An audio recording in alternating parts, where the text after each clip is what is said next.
Welcome to brain twist. Quran Majeed की माँ के सूरत को कहा जाता है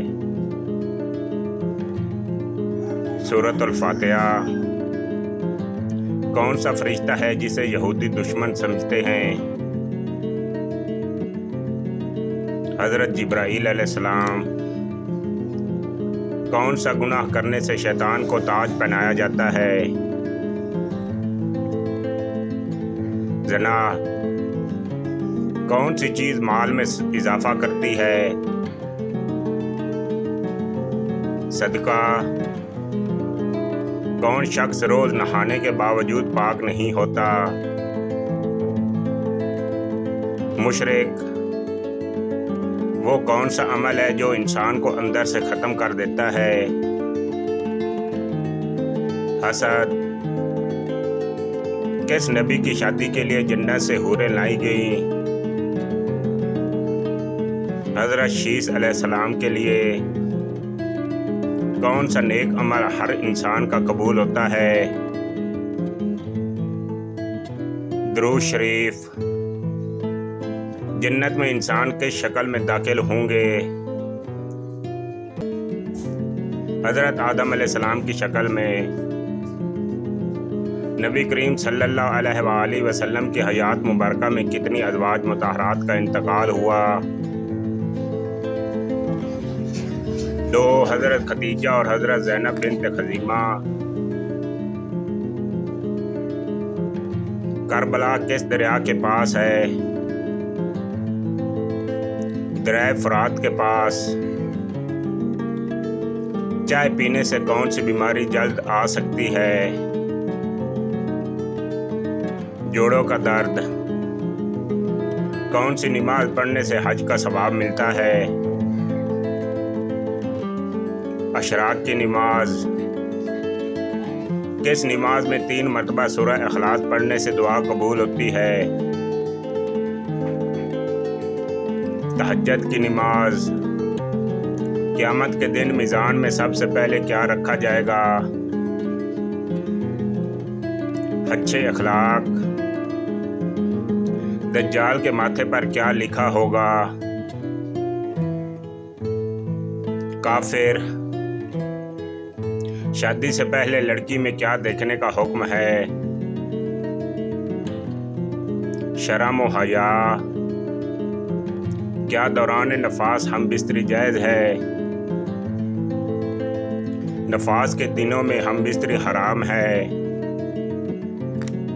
क्या बीमारी में बीवी से हम बिस्तरी करना दुरुस्त है? अगर मर्ज बढ़ने का अंदेशा ना हो तो जायज़ है? क्या शौहर पर बीवी का हक है कि हम बिस्तरी करें? जी हाँ, बीवी के हकूक में से एक है। क्या बीवी को छोड़कर लंबे अरसे तक हम बिस्तरी ना करना जुल्म है? जी हाँ, बिला वजह ऐसा करना बीवी पर जुल्म है। क्या हम बिस्तरी के बाद फौरन गुस्ल करना ज़रूरी है? जी हाँ, इबादत के लिए गुस्ल ज़रूरी है। बेहतरीन हम बिस्तरी का तरीका क्या है? ऐसा तरीका जिसमें दोनों को सुकून और राहत मिले और शरीयत के खिलाफ कोई काम ना हो। क्या रोज़ाना हम बिस्तरी से नमाज में सुस्ती आती है? अगर हद से ज़्यादा हो तो सुस्ती आ सकती है। क्या शौहर बीवी को मजबूर कर सकता है? ज़बरदस्ती करना नाजायज़ और मकरूह है।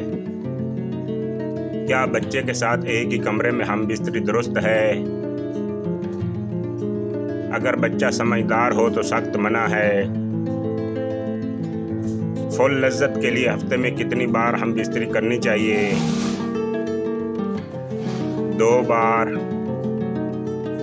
हम बिस्तरी से पहले लज्जत के लिए कौन सी चीज़ इस्तेमाल करनी चाहिए? गरम दूध में जैतून का तेल। क्या औरत लंबे नफ्स को पसंद करती है? औरत सिर्फ ज़्यादा टाइमिंग वाले मर्द को पसंद करती है। औरत फारिग होते वक्त कांपती क्यों है? जिस्मानी कैफियत की वजह से। क्या जुम्मा की रात हम बिस्तरी मुस्तहब है? जी हाँ, जुम्मा की रात हम बिस्तरी मुस्तहब है। क्या रोज़ाना हम बिस्तरी करना जायज़ है? जी हाँ, अगर दोनों को तकलीफ ना हो तो रोज़ाना भी जायज़ है। क्या ज़्यादा हम बिस्तरी औलाद पर असर डालती है? अगर हद से ज़्यादा हो तो सेहत और नस्ल दोनों पर असर पड़ सकता है। क्या इशा के बाद हम बिस्तरी अफजल है? जी हाँ, रात के सुकून के वक्त अफजल है। क्या हम बिस्तरी के बाद बगैर गुस्ल खाना जायज़ है? जी हाँ, मगर वुज़ू कर लेना बेहतर है। क्या सफ़र के दौरान हम बिस्तरी जायज़ है? जी हाँ, पर्दादारी और एहतियात के साथ जायज़ है। अगर शौहर रोज़ हम बिस्तरी करे और बीवी को तकलीफ़ हो तो क्या हुक्म है? ऐसी सूरत में शौहर को एतदाल रखना वाजिब है, क्योंकि अज़ियत देना गुनाह है। नफ्स किन दो चीज़ों की मालिश से मोटा और लंबा होता है? सफ़ेद तेल और मछली का तेल। गरम मिजाज और हम बिस्तरी की शौकीन औरतों की क्या निशानियां हैं? मर्दों में दिलचस्पी, लटके हुए छाती और अपनी तरफ बुलाना। क्या हम बिस्तरी के वक्त नंगा होना जायज़ है?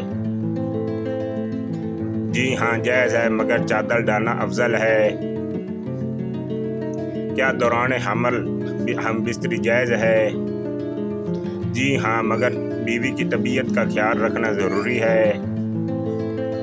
हैज़ के दौरान कुर्बत के साथ तक जायज़ है।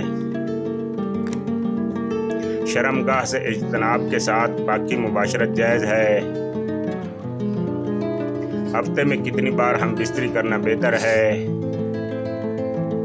हफ्ते में 2 या 3 बार बेहतर है, मगर ये ताकत और हालात पर मौकूफ़ है। क्या हम बिस्तरी के दौरान कपड़े रखना ज़रूरी है?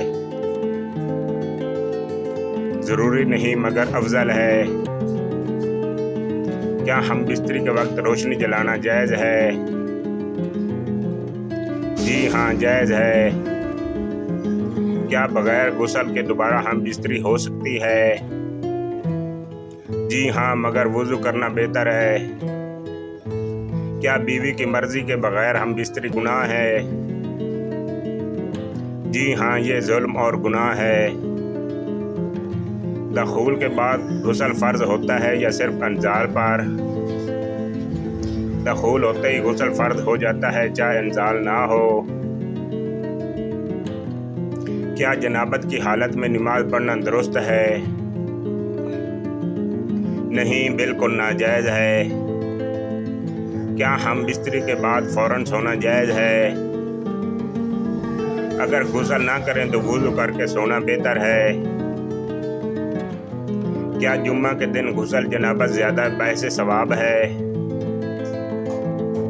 जी हाँ, जुम्मा के दिन गुस्ल की ज़्यादा फजीलत है। क्या बीमारी की हालत में बीवी से दूर रहना लाजिम है? अगर मर्द मुतअद्दी हो तो लाजिम है। क्या शौहर रोज़ाना हम बिस्तरी का मुतालबा कर सकता है? अगर बीवी पर मुशक्कत ना हो तो जायज़ है। क्या बीवी का इनकार करना गुनाह है? बगैर उज़र के इनकार गुनाह है। क्या ज़्यादा हम बिस्तरी करने से सेहत खराब होती है? जी हाँ, ताकत से ज़्यादा करने से बदन कमज़ोर हो सकता है। जहन्नम को याद करने की नसीहत क्यों की गई है? ताकि इंसान गुनाहों से बचे और आखिरत की तैयारी करे। जहन्नम की गर्मी के बारे में क्या फरमाया गया? इसकी गर्मी बहुत सख्त है। जहन्नम की गहराई के मुतल्लिक क्या कहा गया? इसकी गर्मी बहुत सख्त है। जहन्नम की गहराई के मुतल्लिक क्या कहा गया? इसकी गहराई बेहद है। जहन्नम की याद दिल में क्या पैदा करती है? खौफ खुदा। क्या जहन्नम का जिक्र सिर्फ डराने के लिए है? नहीं, बल्कि नसीहत और इस्लाह के लिए है। जहन्नम की याद इंसान को किस तरफ ले जाती है? नेक आमाल की तरफ। जहन्नम से बचने की पहली राह क्या है? ईमान और तकवा। जहन्नम का एक बड़ा सबब क्या है? अल्लाह की नाफरमानी। दुनिया की आग और जहन्नम की आग में क्या फ़र्क है? जहन्नम की आग बहुत ज़्यादा सख्त और शदीद है। मोमिन को जहन्नम की याद क्यों रखनी चाहिए? ताकि वो अपनी इस्लाह करता रहे। जहन्नम की याद से दिल में कौन सी कैफियत पैदा होती है? आजिज़ी और तौबा। जहन्नम से बचने का एक अहम ज़रिया क्या है? सच्ची तौबा। जहन्नम की याद घरूर पर क्या असर डालती है? घरूर को कम करती है। जहन्नम की याद किन लोगों के लिए मुफीद है? हर मुसलमान के लिए। जहन्नम से निजात किसके फजल से है? अल्लाह ताला के फजल और रहमत से। जहन्नम से बचने की दुआ कुरान में कैसे आई है? रब्बना स्फिर अन्ना अज़ाब जहन्नम। जहन्नम का खौफ इंसान को किससे रोकता है? जुल्म और गुनाह से। जहन्नम की याद जुबान पर क्या असर डालती है? इंसान झूठ और गीबत से बचता है। जहन्नम की याद दिल को किस तरह माइल करती है? ज़िक्र इलाहा की तरफ। जहन्नम से बचने का एक बड़ा अमल क्या है? नमाज कायम करना। मुआशरती ज़िंदगी में जहन्नम की याद का क्या फ़ायदा है? इंसान दूसरों के हकूक़ अदा करता है।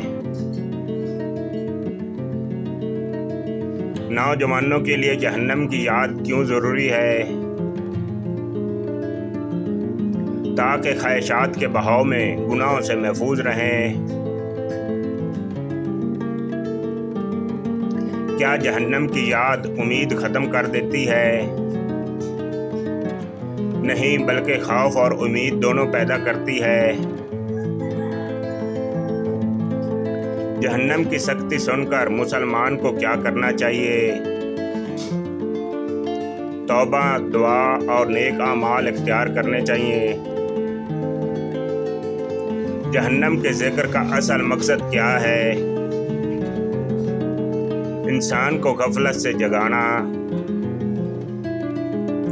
आखिरत की फिक्र इंसान के इखलाक पर क्या असर डालती है? वो नरम दिल और जिम्मेदार बन जाता है। जहन्नम की याद इबादत में क्या तब्दीली लाती है? इबादत में इखलास पैदा होता है। जहन्नम की याद इंसान को किस चीज़ से रोकती है? तकब्बर और सरकशी से। जहन्नम के खौफ से कौन सा इखलाक पैदा होता है? एहतसाब नफ्स। जहन्नम से बचने के लिए माल का क्या हक है? सदका और ज़कात अदा करना। जहन्नम की याद इंसान को लोगों के साथ कैसा बनाती है? नरम खो और इंसाफ पसंद। जहन्नम का खौफ दिल में किस इबादत को बढ़ाता है? दुआ और इस्तिग़फ़ार को। जहन्नम से बचने के लिए कौन सी मजलिस बेहतर है? नेक लोगों की मजलिस। जहन्नम की याद तन्हाई में क्या फ़ायदा देती है? गुनाहों से रोकती है।